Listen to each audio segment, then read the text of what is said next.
I was convinced to convert to Catholicism by Mormon missionaries.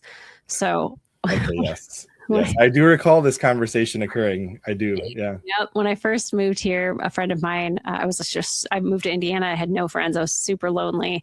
And my friend, Brittany, who is LDS, sent missionaries to my house so that I wouldn't be lonely. And they were very nice kids. Like, they're 20 years old, and it was fine.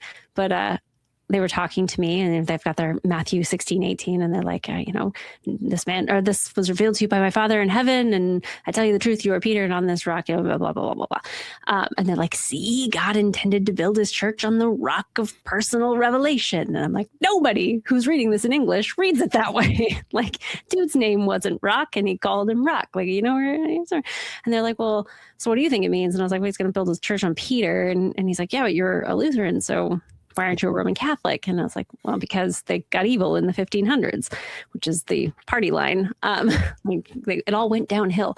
And then suddenly the Holy Spirit decided the very next line was going to be meaningful to me in a way that it had never been before. It's not that I hadn't read it. I was a good Protestant.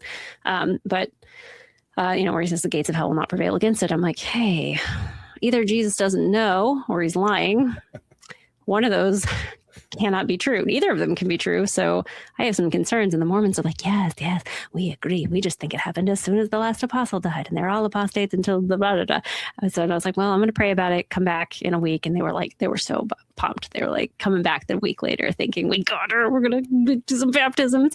And I was like, bad news, guys.